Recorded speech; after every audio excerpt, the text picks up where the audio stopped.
Hello and welcome to the Science Fiction and Fantasy Marketing Podcast, the show where we help you establish your author brand, increase the size of your audience, and sell more books. I'm Lindsay Baroker, and I'm here with Jeffrey Poole and Joe Lalo. And today's guest we've had on before, a little over a year ago, Rachel Aaron visited us, and she was talking about her 2K to 10K book then, which you guys have probably already heard about. So we're going to ask her a little more about marketing and about what she's working on right now and kind of how things are going with KU and all that today. But let me quickly read her bio just in case y'all haven't listened to every single back episode. Rachel Aaron / Rachel Bach started her career in traditional publishing with her Eli Monfres fantasy series, which I'm sure I mangled there, and her Paradox Space Adventure trilogy. She's also dabbled with indie publishing with her Heartstrikers series and the aforementioned 2K to 10K nonfiction book on learning how to write more in a day. And so, yep, she's doing indie publishing and trad publishing, and she just released her third Heartstrikers book, and it's off to a great start. So we're going to ask her how she's making that series sell so well. Hi, Rachel. Why don't I let you talk for a minute? Thanks for having me on. Yeah, it has been a very crazy year for us. Very good year, crazy in the good way. But I am still balancing trad and indie, although I've been a lot more indie recently just because the series that I'm currently working on, which is my Heartstriker series, which started with Nice Dragons Finish Last, and then One Good Dragon Deserves Another. And now the latest one is No Good Dragon Goes Unpunished, which just actually released on August 5th. So like, last Friday, as of this recording. Yeah, we're recording on the 9th for anybody who's listening. Yeah, it's been going gangbusters. I'm getting an amazing response from it from fans. No spoilers. It is a very intense book, and some shit goes down. Can I say that in your program? Yeah. Okay. Some so. shit goes down. Here. Lightning hasn't struck yet. I'm still here. I haven't been booted. So I've had some lovely emails from people who hate me now and are desperate for the next book, and that's my favorite kind of reader hate. When they email you at 3 in the morning and they're like, I think I hate you. Where's the next book? And I'm like, that's right, you know. If you must make people angry, that's a good way to do it. You didn't kill a main character, did you? Because they don't like that. I have zero comments. I have zero comments about anything that happened. Okay. I will say, though, that this is me. This is Rachel Aaron. We only are in the business of happy endings. I never write tragedies. It might look like a tragedy for a while, but it's all going to work out. All right. Well, have you had any new insights, or I know last year you were doing quite a few posts on how things were going in Kindle Unlimited. Are you still doing that, or anything interesting that's happened in the last year in that front? Yeah, a couple of interesting, really cool things have happened. So since I talked to you guys last, we've gotten really into audiobooks, and that actually happened kind of by accident on our part. Just kind of trucking along, and we weren't even thinking about audiobooks because we were really, really busy. And Audible emailed me, like through my author contact form, which, by the way, if you're an author and you have a website, make sure you have a contact form and make sure you read it, because I get the best offers just through my contact form online. And if people don't have a way to reach you, they can't give you these awesome offers. So make sure you are reachable.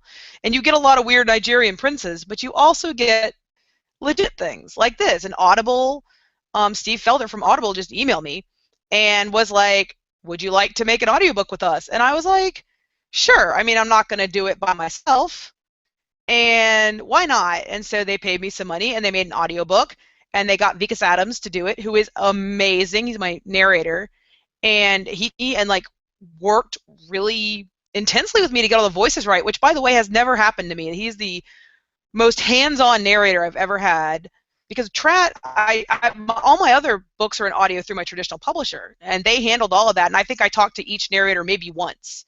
And Vikas has my number and calls me a lot, which is awesome, and he's amazing, and I can't say enough good things about him.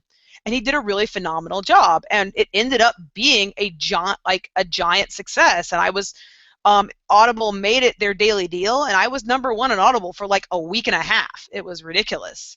And we ended up winning the Audi, which is the big audiobook industry award for Nice Dragons Finish Last, which I actually have the book right here.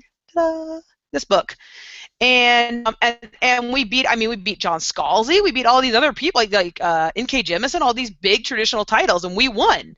And for a little book about and put on Amazon, that was like really awesome. And so that was a big, and the announcement caused a huge spike in sales. And then like as we got One Good Dragon is Another came out an audiobook, and it did really well. And we've actually been trying desperately to get a simultaneous release for No Good Dragon Goes Unpunished, but just because of the way, because it takes 3 months to record audio, and I wasn't going to wait all that sort of thing, it's going to come out in September. Which is the closest we've ever had an audio release to the live release. So I'm very excited to see how that does, because every book that comes out, it just seems to push the other books, and the series becomes more popular. And if you'd asked me a year ago, would audio be like an important revenue stream, I would have said, it's like print. It's nice, but it's not, it's not big. Like, all my books are in print, but we mostly use the print to sell ebooks. Like, because when you have a print copy up, it makes your ebook look more official, and it makes your ebook look cheaper. And actually, the only reason I have print books is because people were asking for them, and I felt I should provide them, but also because Lael from Amazon was emailing me and being like, do you have a print book? Do you have a print book? We'll make you a print book. Do you want a print book? We work with CreateSpace. We own it. You want a print book? And I was like, oh my God, fine. And so we made one, and it worked really well. And I guess this lady knows what she's talking about. But anyway, so these are just examples of how like the indie universe is changing, because I always thought audio is like something that big publishing titles had, and it wasn't really my sphere as an indie. But it's done really, really well for me, and it has been an enormous source for new readers and new exposure that I would not otherwise have gotten. So yeah. Awesome. That's great news. Yeah, I've kind of noticed in the last maybe year or two that a lot more audiobook publishers have been approaching indie authors. Oh yeah. Myself and other people I've talked to, for sure. Well, Audible, they are on the hunt. They are on the hunt for new talent, and like very aggressively. And I was actually just reading about how audio is the fastest growing part of the book industry. They're growing at just ridiculously phenomenal rate. And where are they getting their new titles? Well, they could go to New York and get charged an arm and a leg for them, or they could come to an indie and get a title for, and their contracts have been the ones that I saw were very favorable. And like my first advance through Audible was $1,500. They're just like $1,500. I'm like, fine, and I earned it out within the first quarter, because they pay quarterly. And I earned it out within the first quarter. I was published by them. This was not through ACX. This was, which is their self-publishing audio stuff. This is through actual Audible. I just gave them the manuscript and they produced it. So even with the lower royalty rate, I still earned out in a quarter, and it's awesome. It's fantastic. And one of the things we really focus on in our business, because my husband and I have formed a business now around the writing, because you really have to. Once you sort of kind of get a couple books going, it just becomes, you have to have a business just to keep track of everything and for the accounting. And but it's been really, really nice to have alternate revenue streams, because while ebooks are our bread and butter, you always want to have the money coming in from as many different places as possible to provide you with support in case something happens, or there's a dip, or Amazon gets hacked and no one gets paid for 7 months, that kind of thing. You want to have different revenue streams going. Yeah, definitely. And I've noticed that with KU, if your ebook is in KU, you can't have it anywhere else, but with the paperbacks and the audiobooks, those can actually be in the other stores. Yeah, and with Audible, I am sold through many different channels. With the paper books, we've just kept it on Amazon, because quite frankly, it just hasn't really been worth our time to go to the other channels, because print sales are a very small percent of overall sales, and getting things on other channels is a giant pain, which is one of my biggest problems with those, because I am in KU for kind of a two-faced reason. One, I think KU is very awesome, and I think it legitimately is a good business investment for me. But two, the other ebook sellers in the market drive me insane. They're difficult to use. Well, some of them, but Kobo is actually very lovely. Kobo has been wonderful, but they don't have the discoverability that Amazon has. And the vast majority of my sales come in organically through Amazon recommending my books, and through my books appearing on next to other popular authors. And I'm not running ads I run ads, but those ads don't bring in even a percent as much as the Amazon just sells for me naturally. And I go to other booksellers and they just don't have that. They don't have that recommendation engine. And the first book in my series was wide for several months, and it just didn't sell at all. And the moment I put it in KU, I started making more money like that day. And so I was like, well, I guess I'm doing this forever. So, and then they changed the payout, pay by page. And since I write, books that are giant, that worked out really well for me. Yeah, I'm sure you were excited when they made that change last summer, I guess it was. So excited. I actually get paid more for a KU read, even with they've dropped the price per page a little bit now. But I still get paid more or about the same for a KU read as I do for a sale, just because I write giant honking books. And that's me, and I admit that I am very privileged in this, and I am enjoying it. So. All right, cool. Well, it's kind of seemed like the first Heartstrikers book seemed to do well from the beginning, or I guess maybe from when you put it in KU. Could you tell us about, what have you done for marketing with that series, or do you think that it helped that you had other series already traditionally published at the time? Well, I will definitely say that it enormously helped that I had an established reader base. I am by no means, when I published this book, I was by no means a new author. I'd already had two reasonably, I wouldn't say very successful, but reasonably successful mid-list series. I wasn't this wasn't my first time at the rodeo, basically. And I was able to bring a lot because I have a blog and I have a Twitter presence, and I think a mailing list at that point. I already had a bunch of people who were interested in my stuff.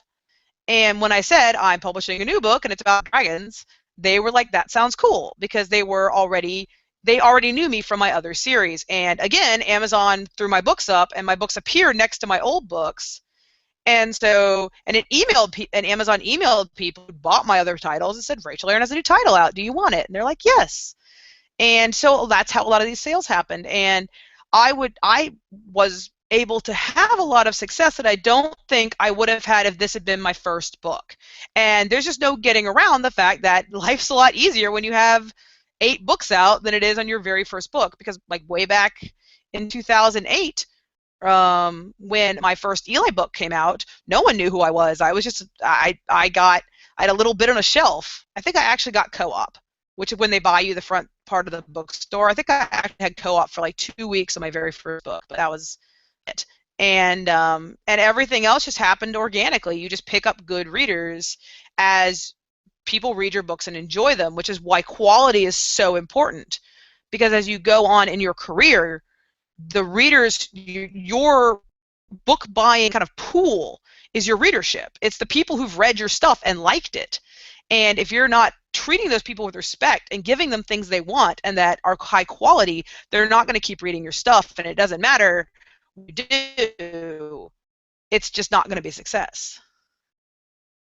So. Cool.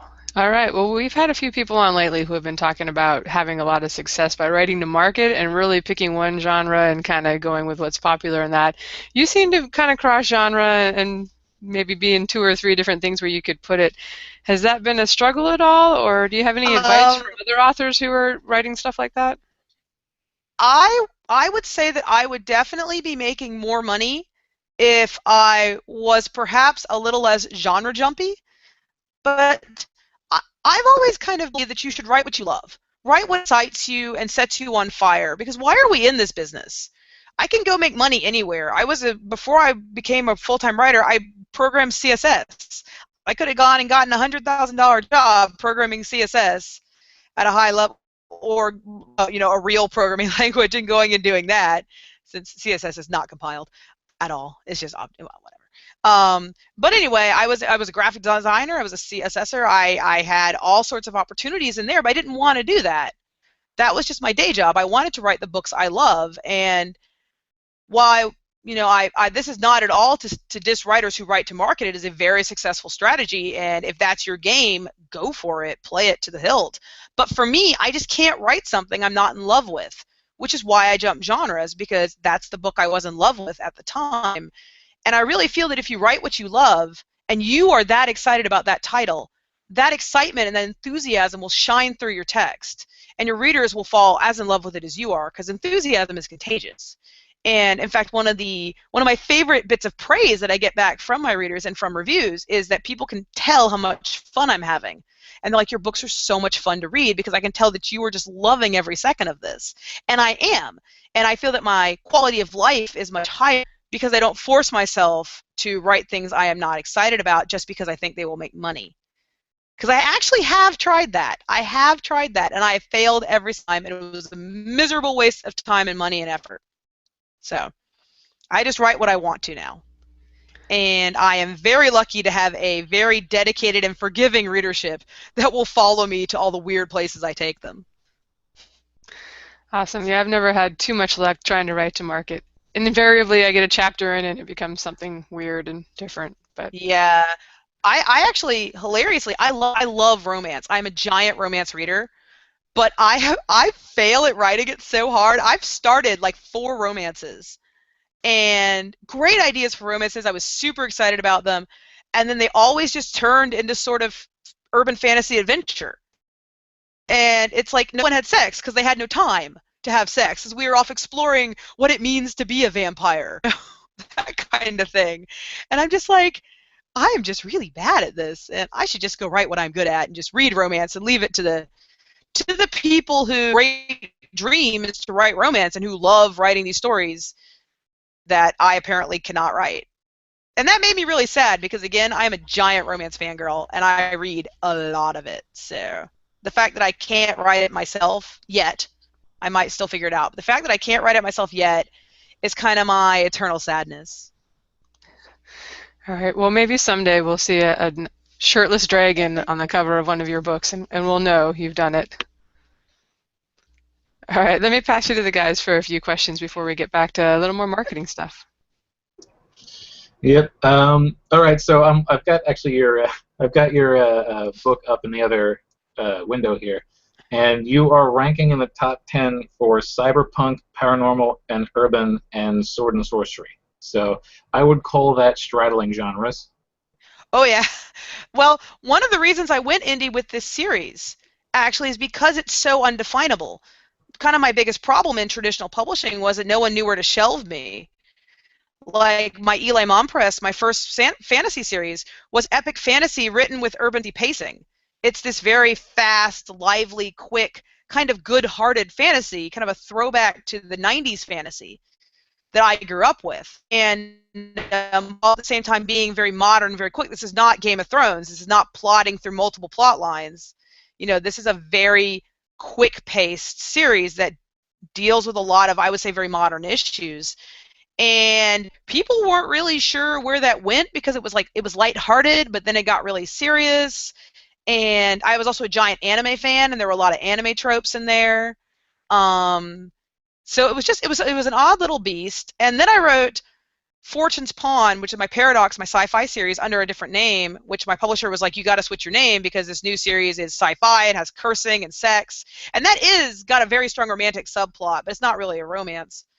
But it's basically powered armor with kissing, and it's like, I really, really liked the awesome military combat of like Aliens and Warhammer, but I like kissing too, so I'm just going to put them together.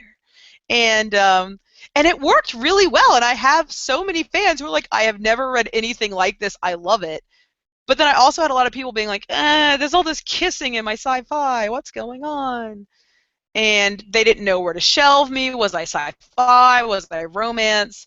But the best part about being indie is that you're not on a shelf. You have tags, and you have genres, and you can just be like, I'm in these 7 tags. Because my Heartstriker's book, it is cyberpunk. It's near future, post-apocalyptic, urban fantasy with dragons. I mean, where would you put that in a bookstore? I have no idea. And so that was one of the biggest reasons I decided to go indie, because I didn't have to answer that question. I could be all of this. And my readership loved it. they love that it is all these things because it's something new. It doesn't have to be in a box. Yeah, exactly. So. Lots of times when someone hears that a book is sci-fi or mixes sci-fi and fantasy elements, a lot of people just sort of interpret that as this is a magic versus science book. Do you think it's better to draw a sharp line between the combined genres like that, or is a smoother mix sort of a better idea for you? I really like the mix because, hilariously, the female main character in Nice Dragons is a mage named Marcy, and she is basically a magical programmer. She approaches magic like programming. She has variables in her spells that she writes out, and she's super analytical magic nerd. And if it was set in an actual pure science, if it was set in Shadowrun, she'd be a Decker, if that makes sense. And she'd be a hacker or something. But this is a magical world, so she uses magic. And I've always been fascinated by what happens when you take our world and you add magic. Because I have a theory, which is where if you just take in space or with magic and add it to any idea, that idea instantly gets better. Like Little House on the Prairie in space, Laura Ingalls Wilder with magic. It just gets better. Things just get better that way. And so that's kind of how I did. Yeah, exactly. It works with everything. And that's kind of how I approached this. And I really wanted to do modern dragons that weren't like, what would these immortal apex predators really be like if you put them in business? Or if you put them in the modern world, how would they interact? And the books themselves are really this kind of family drama about the world's most dysfunctional dragon family. And Julius, the main character, is the youngest and smallest of them. And he's this very guy, and his mother basically kicks him out of her basement and is like, learn to be a ruthless, fire-breathing dragon or I'm going to eat you. And he has be a ruthless, fire-breathing dragon. And he, no spoiler, he doesn't really do that. He does his own thing, and it all works out. So. Yeah, well, again, that's a story you really couldn't tell by trying to wedge it into a single concept or anything like that. So certainly clear why cross-genre is a good choice. Well, it's just an example of if you have an idea and you really love it, just go for it. Because there's nothing that you can't do in fiction. You do it well. Like, it may sound crazy, but if you can pull it off, it's amazing. Like one of my favorite is look at Dune. If you explain the plot of Dune, it sounds insane. Who would write this book? It is nutso, but it works so well within itself, within its own sphere. It is a very successful piece of literature. And or The Last Unicorn. I mean, it sounds so trite. Oh, the very last unicorn. But it's insanely beautiful and incredibly moving, and one of my favorite novels of all time. And it just kind of goes to show that there really is no idea that's off limits if you're willing to commit to it and to do it well. Yeah. So. And it's like you talk about how like you take anything and make it with magic or in space and it gets better. But it's funny how like the step 1 to step 2 of trying to get the premise across to someone, it's like step 1, well, Little House on the Prairie in space. Like, well, how does that work? Mm-hmm. Step 2 becomes like a 15-page synopsis because of how big the concept becomes. Mm-hmm. And a huge part of being a successful writer is being a good communicator.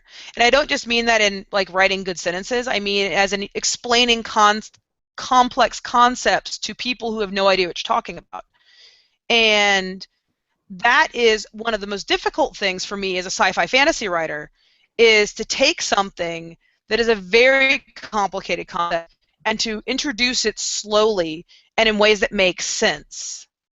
And one of my favorite examples of this is actually the video game Portal, which I don't know, but I'm sure you've heard of, and I don't know if you've played. Oh, yes. But the entire like first 2/3 of Portal is teaching you how to play Portal.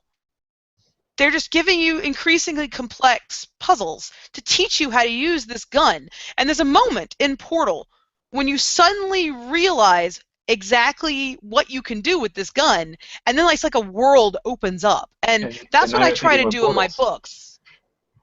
With portals, and that's what I try to do in my books. Is I try to slowly teach my reader magic. I teach them what I am doing in a way that is not. You don't want to lecture them. You want to show them how everything works. And this ability to slowly unfold the world and the characters and how everything interacts is, I would say, occupies 90% of my like thinking about writing, is how do I best illustrate this? And Yeah, if you can nail that, there's really nothing you can't do. that's absolutely true. Similar thing happens in my fantasy. The first book of the trilogy is more or less the main character and therefore the readers learning how magic works in this setting. So it's definitely a fun thing to do, and apparently a fun thing for readers to read. Which Well, is who doesn't? We all kind of yearn to be more than we are, and to be more powerful, to live in more interesting worlds. Because our world can be very mundane, and the feeling of mystery and wonder can be very lacking when you're just going about your day. And that's one of the reasons that I read so much sci-fi and fantasy. Is I'm constantly trying to recapture, like, when you're a kid and you're in the woods and maybe there are monsters in the woods and you haven't yet learned that there's no monsters in the woods. There may be like a hobo and some trash, you know. But that mystery and wonder, and I think of all the genres, sci-fi, fantasy is where that lives, and that's what I try to bring to my readership. This feeling that everything is possible, everything can change, and everything is interesting and goes down the rabbit hole forever. Yeah, absolutely. One more quick question before I hand you off to Jeff. Now, obviously, if you have a book that's all over a dozen different genres, like when you try to market it, do you try to focus on one of the genres, or you try to sort of hammer home the uniqueness of the book? What I do is I actually generally take the approach of, I find books that are like mine and I go after their readers. And for me, if I try to sell it to, because I've done a lot of ad campaigns with really, like, I would say I've never really had good success with them, but the best way that I've found to get people interested in the book when I'm talking to them online or when I'm pitching the book to someone I've met, I will just focus on the hooks of the book. Like, my favorite is, say, it's Dragons in Detroit. You don't need to know what genre Dragons in Detroit is. That just sounds cool. And genres are really labels that are mostly used by booksellers to be able to categorize books, to drive people to the right part of the store for what they want. But most readers don't really think in genre. Like, they think, I like fantasy, but they're not thinking, I like serious epic fantasy with historical elements, you know. They're thinking, I want a fantasy. And if I say, hey, my book's about dragons, they're like, I like dragons. And if people, and, you know, a lot of people who recommend me, they say it's super fun, the dragons are so powerful and awesome and great, and you totally have to read it, the magic system is cool and unique. You know, to focus on these things, to focus on the things that make my book fun and exciting rather than what genres it is or isn't. And I've also had a lot of good luck marketing to people who've read my other series, because there are, every time you put out a new series, you have some drop off. You have people who read your other series who are just not going to read this one. Maybe they haven't heard about it, or maybe they forgot about it, or maybe they were gonna and then they've just moved on with their lives. And so by far the most successful advertising we've ever done has been advertising that is targeted at the readers, which might sound really redundant, but there's a rule in advertising that you have to touch someone 7 times before they really commit to your brand. And so that's what I try to do. I try to remind my readers in the most non-invasive, non-awful way possible. I try to get really creative and fun with it, because you don't want to hammer in their head, I have a book, I have a book, I have a book. But I do things like I wrote a short story for my mailing list called Mother, which was, and it was just for my mailing list. And if you were on the mailing list, you got the book. And people were really, really excited about it. And it reminded them how excited they were about the Heartstopper series. So when the new book came out a couple weeks later, they all ran out and bought it, because it reminded them how much they love the world. And so I'm constantly trying to remind my readership that I am entertaining and my books are entertaining and they like them and they should look at the new stuff and it's exciting. And because we're competing with so many different forms of entertainment, we're competing with Game of Thrones, we're competing with video games, we're competing with Suicide Squad, anything that takes up your free time and your ability to think about story is a competition for eyeballs and for attention and readership. And if I can remind you, hey, you had a really good time with my other stuff, try this new thing, I promise you it'll be good, people will, people bite on that if you can pitch it to them in a way that's really going to catch their imagination. Yeah, I have to agree. When I first released my steampunk series, like at this point a couple of years ago, the first big push that I did trying to get people to read it was just by saying it's steampunk, only I wrote it. Like that was really the only description I gave people. All right, well that's Did it work? It's doing pretty well. I've now written 3 of them. I don't write a second one if people don't buy the first one. Yeah, nothing succeeds like success. That's darn right. All right, I'm going to pass you off to Jeff now for a couple more questions. Okay, so since you can market your cross-genre books in multiple categories, my first question would be how do you determine which category you want to put it on in Amazon's eyes? Oh, well, if you go to Amazon, they have a list of words. And like what categories those words put you in. And it's just an official list that's on Amazon. I think you just find by Googling actually Amazon keywords list, and they'll send you there. And I just sort of picked. At the beginning, I picked 7 genres that I thought really sounded like my book. And then I went and I looked at the list the book was starting on, right? And I looked and I saw how big are these lists, and do these lists really seem to have the kind? I looked at the other books that were bought by people who were reading this area. Like I went into the also boughts for other books that were in this that I was on, and I was like, are these my people? Is this my neighborhood, basically? Are these people who are going to like my book? And if the answer was, well, not really, like I was in normal for a while, and it was like my dude was the only dude who had his shirt on in the whole genre, and I'm like, I don't really think my book belongs here, not because there's anything wrong with paranormal, because it is technically paranormal. I thought, hey, dragon shifters, they'll like it, right? But this was not the sort of dragon shifter they were looking for, And so I ended up taking it out of paranormal and putting it into cyberpunk, and they're a lot better because the books on which I love and play a lot. I'm a giant gamer, and that worked a lot better. And also, cyberpunk is a small genre, so when something new comes out, people get excited about it. And it is very easy to get #1 bestseller in cyberpunk, which gets you that little bestseller tag, and that thing sells books like crazy. You get a little flag, a little orange flag. That's the little win flag right there. That'll sell your books.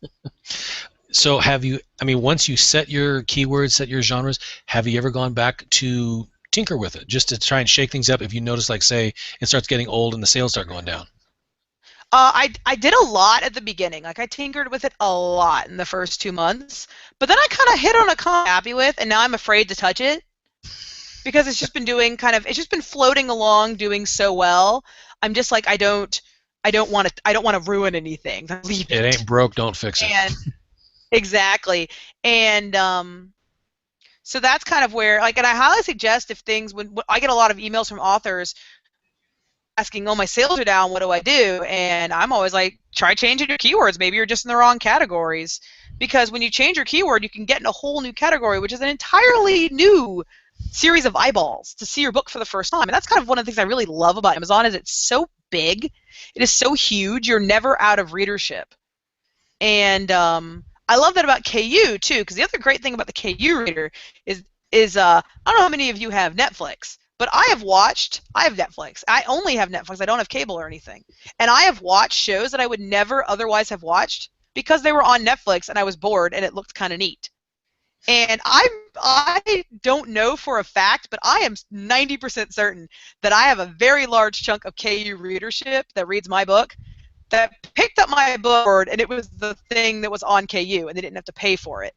And I've just had really, hopefully they liked it because I've had really good reads, so hopefully they wouldn't read through it and not like it. So the other great thing actually I've kind of noticed about KU readership, and I can't prove this, by the way, this is all just like, but I really think they don't leave bad reviews because they didn't pay for it. If they don't like it, they just move on. And if they do like it, they review it very well. So I really feel that unlike people who buy the book on sale and get really mad at you, like, I bought your book for 99 cents and it was crap, and I'm like, well, I'm glad you didn't pay more than 99 cents for it. But KU readers, I think they just move on. So they're a very good readership. I've had like a lot of luck with them. They've been very nice about leaving reviews. No, it's just been really good. So I've really enjoyed my my time in the program. I intend to stay in it. So are you still able to maintain your high number of words a day when writing? Yes, on good days. I have actually, this is going to sound like really weird. I've been trying to reach my goal weight to get down to a healthy weight for a very long time now, for about 2 years. And I've lost about 90 pounds. And while that's great, and I'm extremely happy, dieting is very hard because you're hungry and grumpy and like your ability to deal with stress is very low, like at least for me. And as a result, I've had way more bad days than I would say I normally have. And per day have fallen off. My words per day are still fine, but the number of days I get full writing days has dropped. However, I'm almost done. And when I am done, I fully anticipate you guys to see like 15 books from me in a year.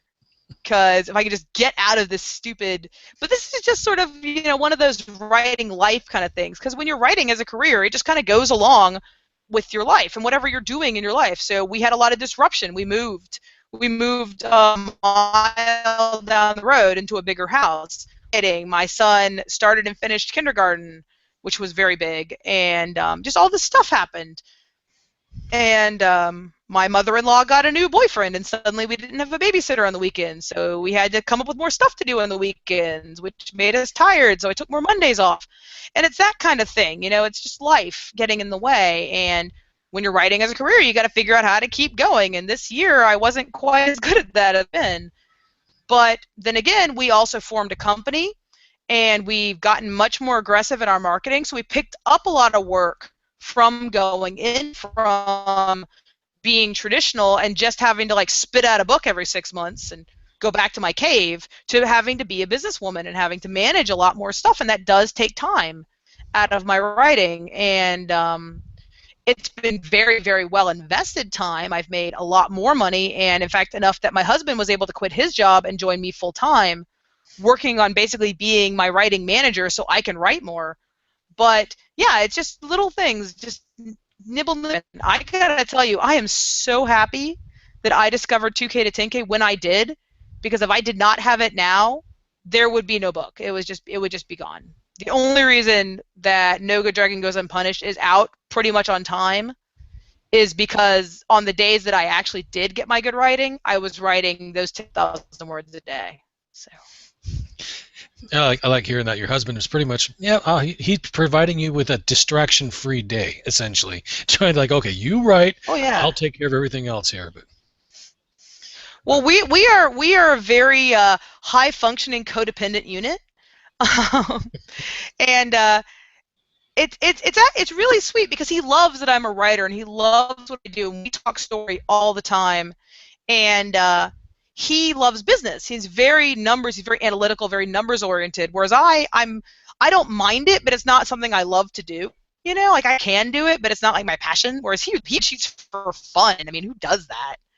Him, apparently. Travis does. And he'll just be on Excel. Look at this cool thing I made in Excel, and I'm like, those words together make no sense to me. But they are really cool, actually, when he shows me how they work. And so he does all our finances and puts everything together, and it's absolutely amazing. And the reason that stuff gets done. So it's the best. Everyone, if you can get a significant other who supports you in your writing, even if they don't like quit their job and become your business manager, priceless. It truly is. Because writing is a very lonely occupation. To have that support is really priceless. Absolutely. All right, and my final quick question for you is, since you've been talking about all the different multiple genres you were messing with, are there any you feel that shouldn't be mixed? Erotica and anything children would read. So, besides the obvious, that is. Yeah. Genres, actually, I really can't think of any other than like the hilarious one, the obvious ones. I really can't think of genres that shouldn't be mixed. Would be like, oh, that should never be mixed. Someone comes along and makes like $1 million at it, like dinosaur erotica. If you'd asked me, I'd be like, what kind of sick freak are you? But I never would have said this was a thing that was gonna sell, and it did. It did. It just that's one of the things I love about indies, though, is that indies will try anything, literally anything, and sometimes it works, and it works really well, and you're like, oh my god, how did you even think of this? But it's kind of brilliant, so, and that's really fun, and it's just a really fun kind of movement to be a part of, and I think, 20 years, 30 years from now, we'll look back, and this will be like the Wild West of the indies, and it'll be like a really exciting time to be alive, so I'm excited. I think it's great. All right. Well, let me hand you back over to Lindsay. We got to start us some marketing questions for you. Awesome. All right. I was just contemplating how I can teach my dogs to do my accounting and taxes and stuff. So I don't know. Sounds useful to have a significant other to do those things. Oh, yeah. All right. So if I didn't have Travis, I'd have to hire someone, which would not be so bad, yeah, but he's definitely far preferable. Works long hours. You can beat him more than there's all those laws with hired workers. I have legitimately yelled at him to get me coffee from downstairs, and he's done it because he is a saint, and he should not have done it because that was awful. But I made him get up from his computer chair, go all the way upstairs, get me coffee, come all the way back downstairs, and bring it to me, just so I wouldn't have to get out of my chair. I wasn't even writing; I was answering emails. It was the worst. The confessions come out. Oh, yeah. All right, so we're wondering, you just launched your third book in the series. Could you tell us what your launch looked like? What did you do to get it out there and get it selling? Well, we actually the stars aligned for this launch. We actually had a big launch schedule. And what we did was, first off, we put it on pre-order 70 days before it came out. And the moment I basically had the book to where I wasn't going to change, I had it back from the editor, so nothing big was going to change. I knew that I jumped over all the hurdles and I wasn't going to suddenly find myself stuck rewriting it for a month. I went ahead and put it on pre-order, and I sent it to Audible so that they could, because we were reading an audiobook to hit on launch. We didn't quite make it, but we're very close. It's much better than One Go Dragon, which came out 3 months later. So we lined up that. That was step one. Step two was we had a bunch of sort of events to remind people the book was coming out. Like I do a blog post every Wednesday, and I did a Writing Wednesday where one of my characters, Bob, who's the great seer of the Heartstrikers and probably the most popular character I've ever written. People freaking love Bob.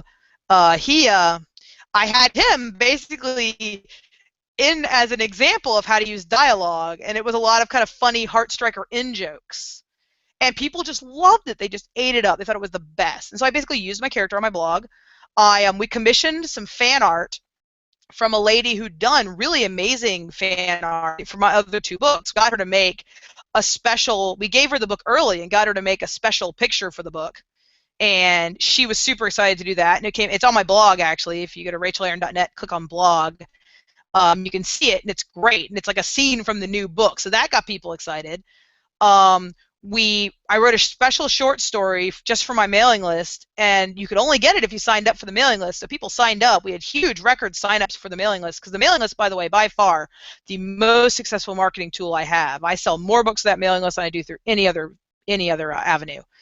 And so we got people on the mailing list that way. And I also very careful with my mailing list. It's my new release mailing list, so I don't send them updates or anything. I only send emails when stuff is coming out, which has worked really, really well for my open rate. I've maintained a very high open rate for my mailing list because I don't spam people. And if you want to have a mailing list, oh my God, do not spam people. It is the #1 way you make people furious with you. And you never want people to be mad when they see your email. You want people to be like, ooh, an email from my favorite author, not, oh my God, more of this, delete, that kind of thing. Anyway, so I wrote a short story for the mailing list. And I also had a sample chapter release and a cover reveal. I basically got all events that were sprinkled about a week, maybe a week and a half apart, all through those 70 days up until the launch. And the idea was that I never wanted to get people excited without giving them something to do with that excitement. So every time I was like, here's a thing, I was like, you can pre-order the book, or sign up, or do this, or do that. There was always an action involved in all of these things that I had going, and they were all spaced out very nicely, so I constantly had something to talk about until it was launch day. And all of this rolled together into a very successful third book launch, because every time you release a new book in a series, your readership goes down by a little bit, because there are people who just don't move on with the series. It's a pyramid. Your first book is always going to sell the best, and then you get less and less and less and less and less. And hopefully, if you're bringing readers, it will ultimately be more, because that bottom of that pyramid is still always getting bigger as you sell copies of that first book to new readers. But every release, especially if your releases are nice and tight together, is going to be a little smaller. And the release for No Good Dragon Goes Unpunished, which is book 3, has almost been exactly the same size as book 2, when it should have dropped by 10%. So that's big, and that's nice. But that was, now things that happened outside of my control that greatly contributed was that Amazon decided to put both of my first 2 books in their Kindle Big Deal for August. And Amazon emailed me to tell me they were considering doing this, which made me, because I was going to try for a BookBub this month for the first book in the series, because if you can, that also helps build excitement, because when one book in the series goes way up in the Amazon ranks, it brings up all the others with it, because that rising tide lifts all ships kind of thing. And but I held off on the BookBub because Amazon said we might choose you for the Big Deal, and in our experience, Big Deal always sells more than BookBub. So if you can get a Big Deal, you want it, but they won't give you a Big Deal if your book's recently been on sale. So you can't do both. And I chose to wait and cross my fingers and hope I got the Big Deal, and then I did. And so that was just luck. That was not me. But sometimes luck just hits, and you just get lucky, and it's awesome. Do this long enough, and you'll just get lucky enough, and it'll all work out.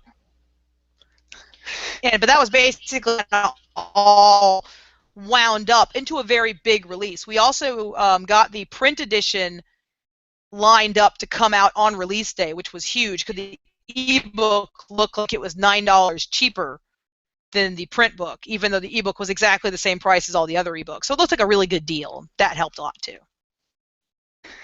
Awesome. And I was actually going to ask you, because I noticed your pre-order. I think we were in some Also Boss together for a while back in like May.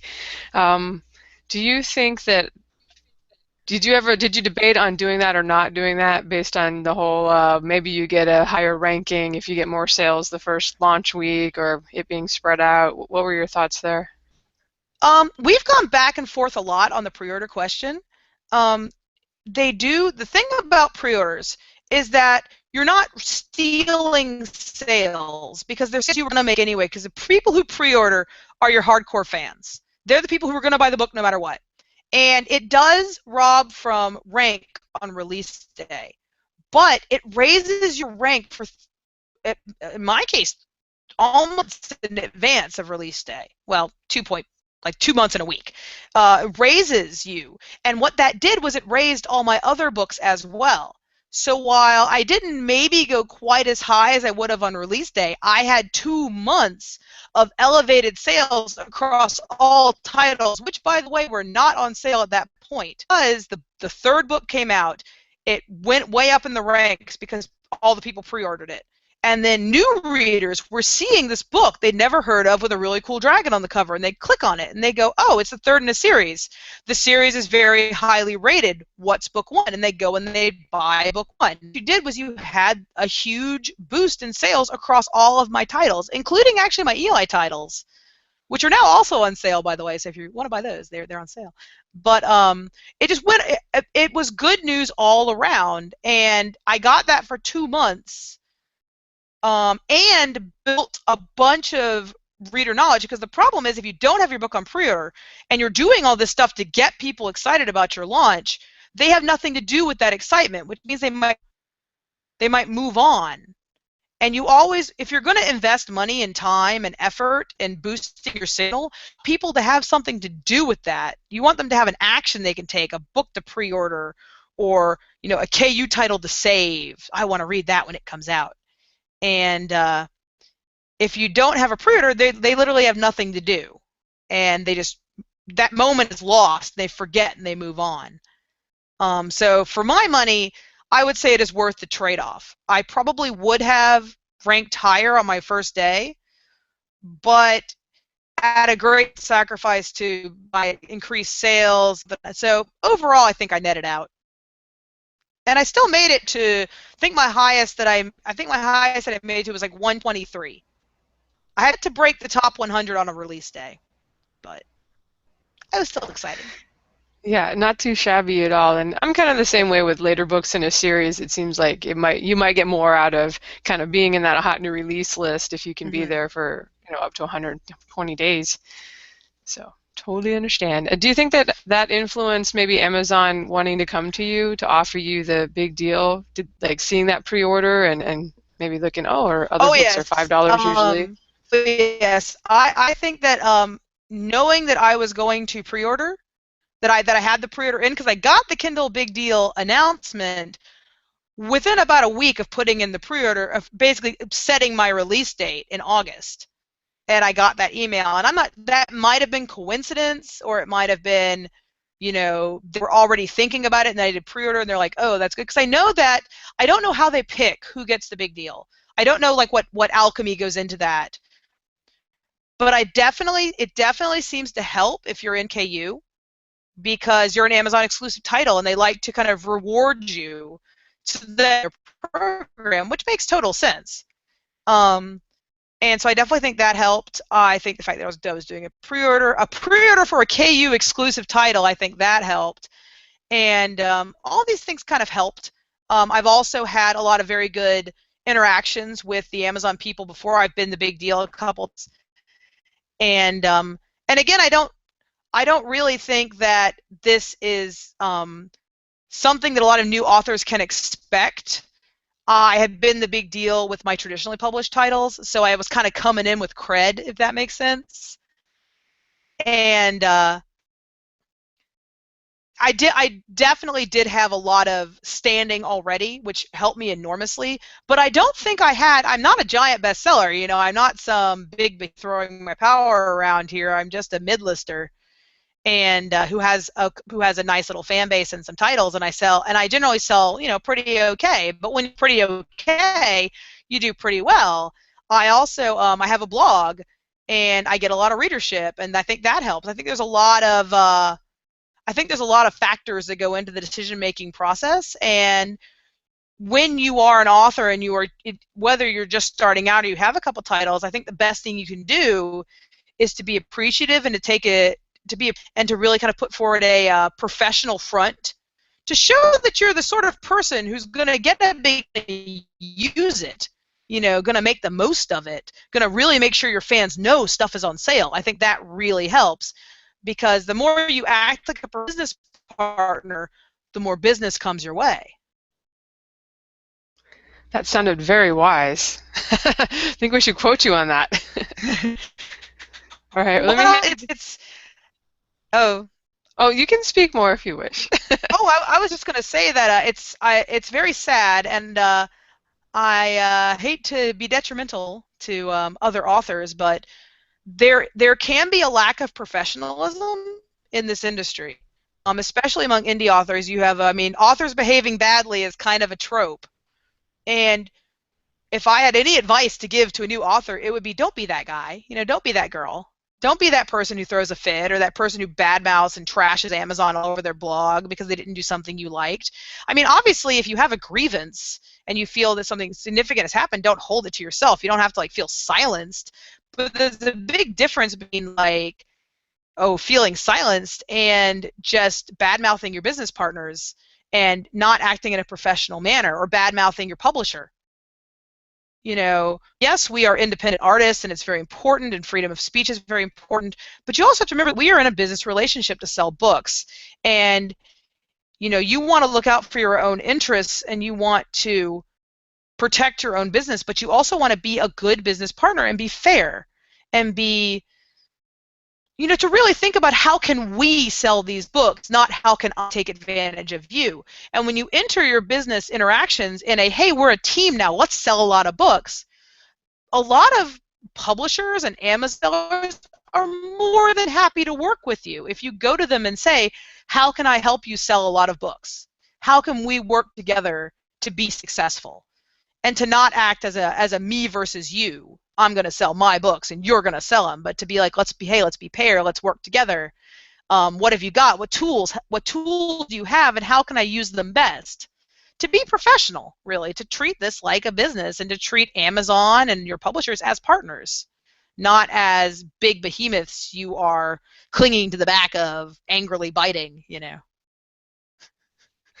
I cannot bite the hand that feeds me because it's also the hand that delivers my toilet paper in 2 days with my Amazon Prime membership. So. Oh, yes. I don't leave my house much anymore, actually. It's just all Amazon. There's no need to. It's a whole cycle. The Amazon money comes in and goes out. It could be part of the master plan there on their end. No, Travis and I joke that they could have an option to pay me, like, we'll pay you 10% more if you let us pay you Amazon store bucks. And I would be like, I'd take that. I buy everything through Amazon, just use it as a company store. But that's terrible. Never do that, Amazon. Don't be evil, Amazon. Don't do that. They used to do that. I don't know if they still do. With the affiliate account, you used to have the option of getting a gift certificate. I don't think they do that anymore. Oh. All right, well, taken that certificate. Let me pass you to the guys. We've already kept you an hour here, so we better try to let you go to bed at some point tonight. They do still let Sleep you is for accept. the weak. You can still get your affiliate money in Amazon gift cards because I get it that way. So still an option. It just all goes to buy more books for me. I have so many. Naturally. All right. So as Lindsay said, we're basically at the hour already. But the good news is 2 of my 3 questions have already been answered earlier in the conversation. So I get to speed things up by having 1 question. All right. So you talked a bit about your audiobooks and how much success you've had with them, and similarly your paperback books. Would you say, I should say this, you added audiobooks after the fact, and it helped increase sales. And now you're trying to get to release an audiobook as close as possible to release. Do you think, obviously we don't know the answer until the audiobook comes out, but do you think there's a greater impact in revitalizing your old books with a new format, or in trying to do a simultaneous hit with all formats? Well, for me, the simultaneous hit was mostly because the audiobook audience and the ebook audience are different audiences. And I wanted, because a lot of people who read audiobooks or who enjoy books, that's their primary book consuming mode. And a lot of people who read ebooks, that's how they like to read. And so it's really kind of 2 different audiences. And when you release to one, you're not really releasing to the other. And so I really think of it more as opening up a different sales channel rather than boost sales of an existing title. That said, the release of a new format is an excuse to make a lot of noise about an old book. And make noise about a book. You have a very quick drop-off rate. You have a very, you can only get people excited about that book for so long, and then it's kind of old news. But if you're like, hey guys, remember my book last year? Well, I've got an audiobook of it. It's going to be fantastic. Suddenly you've got news. People are excited. That's stuff you can announce on your mailing list and stuff you can announce on your blog and Twitter. And it lets you create more noise about something that is, quite frankly, a ship that's already sailed. And that's never bad. That always kind of helps. But again, you also pick up readers from, I'm pretty sure, and again, I don't have I can't look into their brains and see, oh, they went to this from that book. But audio sales from my first series have remained strong. And I think a lot of that is because I have another series. These people go and they read my backlist or they listen to my backlist. And so for this particular launch, where I tried to have everything out at the same time, and I actually did get Audible to put a pre-order up so that the audiobook would be attached to my ebook when it came out. It's great, and they were fantastic because they don't normally do pre-orders, but I like begged them and sent a ton of emails, and they did it, and I'm very grateful. Again, it makes the book a little more official. It makes you look like a bigger deal, and everyone likes to be with the big deal author. Everyone likes to think they're buying the successful title. And but it also made my audio fans very, very, very happy. And they went around telling people how excited they were. And they, you know, I have reviewers who were like, "Oh, the audiobook's coming out, and I'm very excited." And all of that just sort of, the more of that you can build together, just the higher everything goes. And every rock you throw in the pond, it's the waves, and the waves get bigger and bigger the more you can throw. So that's kind of the approach we were taking, just throw everything and see how big we can make it.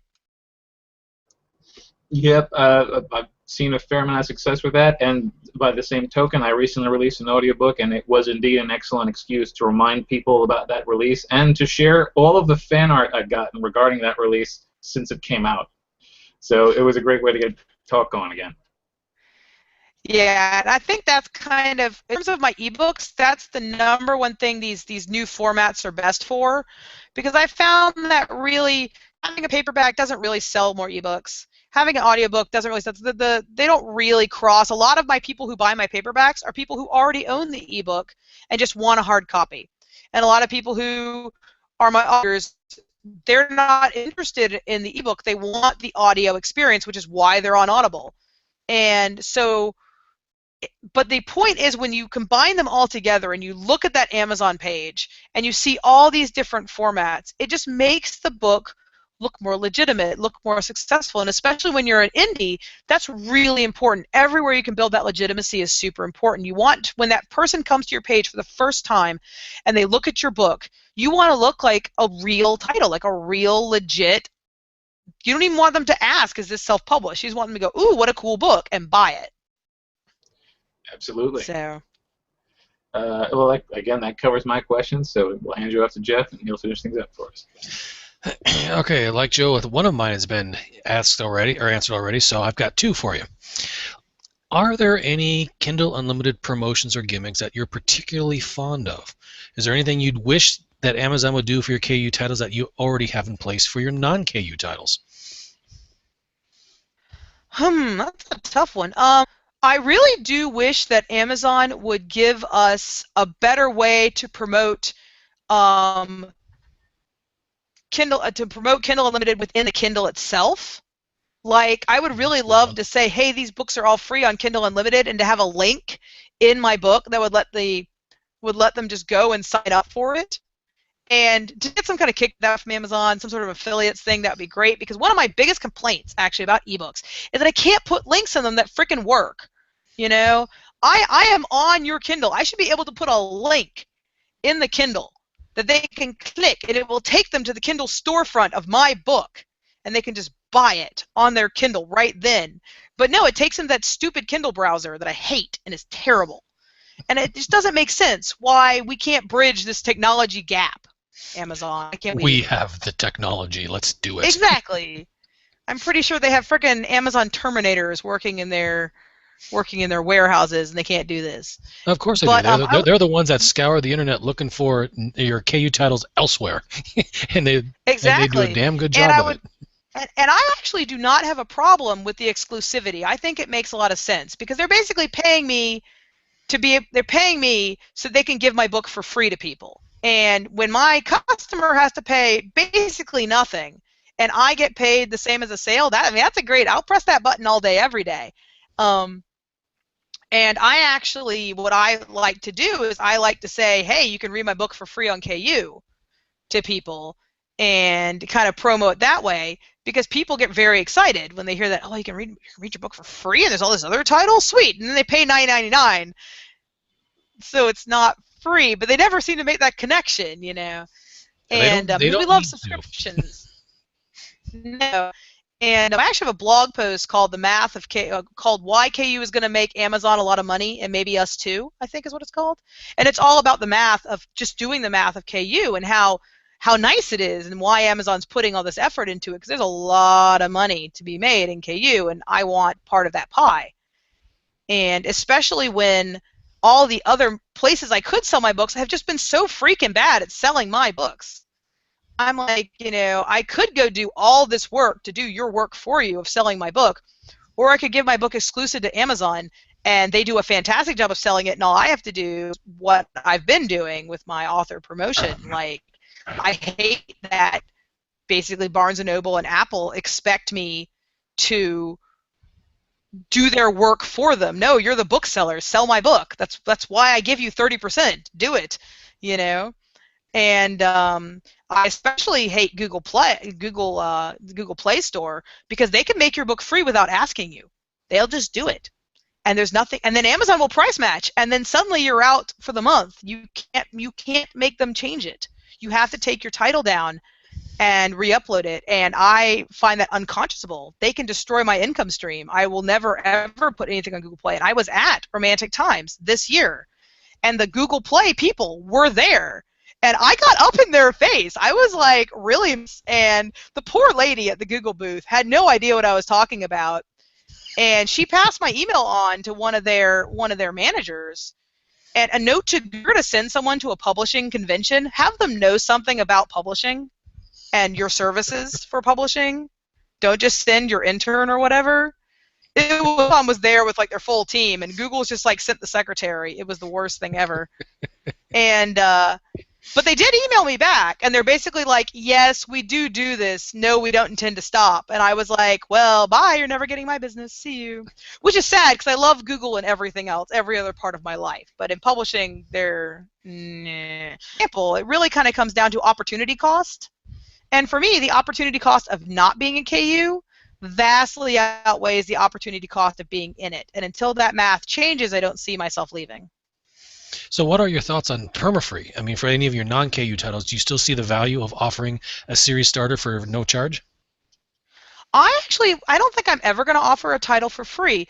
And that's not because I don't think it's a power tool. But one of the things I have heard on actually another podcast, and I can't remember which one right now, I think it was a self-publishing podcast actually, where they talk about how every time they put titles up for free, they get this avalanche of bad 1-star reviews, because people who will read for free will read anything, and they might not be your customer. They're just reading the book because it was free, and then they'll give you a 1-star because it wasn't what they wanted it to be. And this is a well-known phenomenon with PreOrder. Every time you go free, you get a slew of 1-star reviews. And I have amazing reviews. I have excellent star ratings. I have over a 4-star rating on PreOrder written on Goodreads and Amazon. I am not risking that for anything. Sales would have to be in the toilet before I considered it, because I take my when you're a writer, really especially when you're a writer who jumps genres as much as I do, your reputation is really what you have. Like, I am known for not letting readers down, and I've worked really, really hard to get that reputation. I don't publish anything until I am 100% happy with it. I take the Blizzard approach, where if it's not done, it doesn't ship. A book will be late for 6 months, but it'll be bad forever. Or do anything I'm not super proud of and absolutely have utter faith in.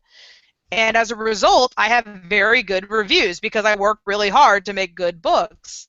And I don't ever want to risk that for basically what's a marketing gimmick. So, just not my bag. Now, other writers have done it and had amazing success, and I wish them all the best, but it's just not. It really kind of comes down to what's important to you, and for me, my reviews are more important than my sales. I guess that's my professional pride. Good to know. Pride. Good to know. I will die on this hill. Well, that's it for my questions. Let me hand you back to Lindsay so she can wrap things up. All right. Well, one question came in while we were talking from Jennifer, and she says, I imagine cover design would be a challenge when combining genres. Do you look at which genre is selling better as a guide to designing a cover, or do you effectively combine genre-typical elements from both to attract the right readership? I always try to get the right cover for the book. I feel that the cover for a book should get you really excited about what's inside the book, because if you have a cover that sells a different feeling or a different idea or a different experience, people are just going to be disappointed when they get in and they don't get that. You can create covers that will sell your book. based on feeding people what they want from the genre, but if the contents inside don't match, you're just setting yourself up for disappointment and bad reviews. People are going to get in, they're not going to get what they thought they were going to get. So I actually, as I mentioned, I was a graphic designer, and I actually designed the covers for all my books. This is No Good Dragon Goes Unpunished, the print edition, which looks really good. And as you see, we've got Chelsea, who's one of my big characters, walking through a desert, which is where this book is set. All the other books have been in an urban environment, and this one is set in the New Mexico desert. So we've got something new here, and we've got you can't really, I don't know if you can really see it, but there's a shadow of a dragon on the ground behind her. And if you know the books, that's pretty cool. And like the title Dragons is right in there. And one of the most popular covers, actually the cover for the second book, which again, I don't know if you can really see it, but it's got Marcy, my main female character, with her ghost cat, who's a spirit and not actually a cat. Well, kind of a cat. Those real spoilers there. And a bunch of other cats, and it was my cat cover, and people loved it. They loved the cat cover, and they went and people who'd never heard of the series were clicking on this cover and going and buying the first book so they could find out about the cats because they love cats. And but that's an example of where I specifically asked my artist to put cats on the cover because people love cats, and I had cats in the book, and I was like, let's use the thing people like. Let's put those cats on there. And that's an example of I took an element that I knew people were going to love that was going to sell the book, and I made that into the cover. And I think that is far more important than matching the rest of the genre, because it's very easy when you try to match the rest of your genre to end up with a cover that looks really samey. And you want to look like you belong, but you don't want to look like you're in uniform. For example, you go to Paranormal, it's shirtless dudes for pages. And while I love a good shirtless dude, when there are that many of them, it's easy for books to get lost. And so you've really got to be careful if you're cover designing cover that's going to sell your book, not make your book vanish into the crowd. You want to show people, look at this awesome thing. You want people to stop and go, wow, look at that cover. And that's why I think that the money you invest in a really good cover, I hired an artist and had her do all my custom art and everything, and these are expensive covers, but they have been so worth every penny because people love the cover. I actually sell them as posters on my website, and people love them. They love having the giant, beautiful art as a poster. And again, I'm in sci-fi fantasy, and so having big, beautiful illustrated covers is a very big genre, short of being in the genre. But even if I was writing something else, I think I would still try to have really beautiful, unique covers, whether they were typography covers or photo covers or illustrated covers, because you want people to stop when they see your book and go, wow, what is that? That's the whole point of the cover. If you can't evoke that, why is the cover even there? So. All right, so I will be looking for shirtless dudes with cats when you do your romance novel.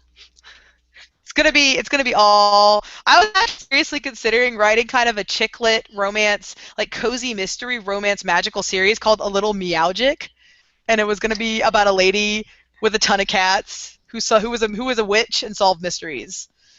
But I couldn't actually write it because I'm terrible at mysteries, and it was a little too ridiculous. So if anyone wants to use that idea, A Little Meowgic is yours. I just love the title. I laughed for an hour at that title, actually, when I came up with it.